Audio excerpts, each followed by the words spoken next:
How do we make a case for MMA to be an Olympic sport? Okay, so quick timeline, and I think you'll appreciate this story, but the Olympics goes into two categories. You have the modern games, and then you have the ancient games. The games started in Athens, Greece, and the national sport of Greece at the time was the sport of pancration. Now, what we call MMA today is actually the ancient sport of pancration, which was in the games up until 1904. So not the modern games, but it does have a history in the games.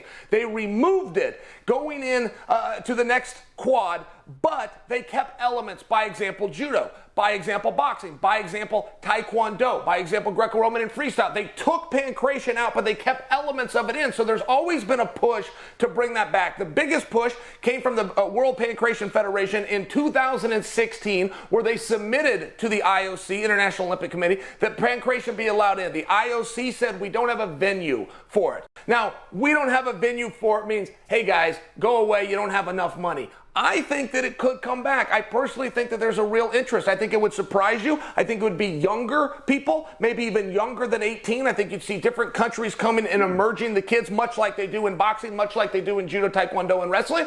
But I think that there's room for it. You get the right gear, you get the appropriate rules, you could really have a fun experience, in my opinion.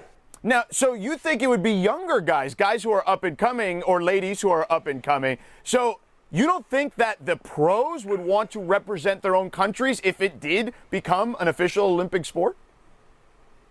I say no, but I also base that on boxing, right? If I could make the Olympic team, George, I'd be there right now if I was good enough in any sport. But if you do look at the boxers, as soon as they can give up that amateur status and go make a few bucks in the ring, that's what they do. So we have more youthful. I mean, if you're 22 or 23 boxing in the Olympics, you're one of the older guys. Most of them had already been grabbed up. They got their pro card. So yes, I would predict for you in the world of pancration, it would probably be something similar, where the guys would not want to go out and risk it, want to go out, take those chances. And don't forget, the Olympics is done in tournament format, which means not only do you have to fight, you got to fight 4 times. So now you're talking about a prize fighter, not only giving up a prize, he giving up 4 times. I think that's going to be a hard sell. I'd be there. I'll tell you what, personally, I'd be at the Olympics if I was good enough.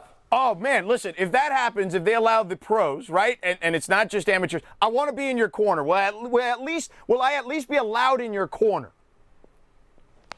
Deal. Absolutely deal. If they bring the Olympics, I don't care if I got to beat the 16-year-olds. I mean, the Olympics is a big deal to me. I couldn't imagine missing it, but we do see many pros. We do see them sitting out thinking that it's beneath them. I see it differently. I think it's a wonderful spectacle. I'd participate. That's all I'm telling you.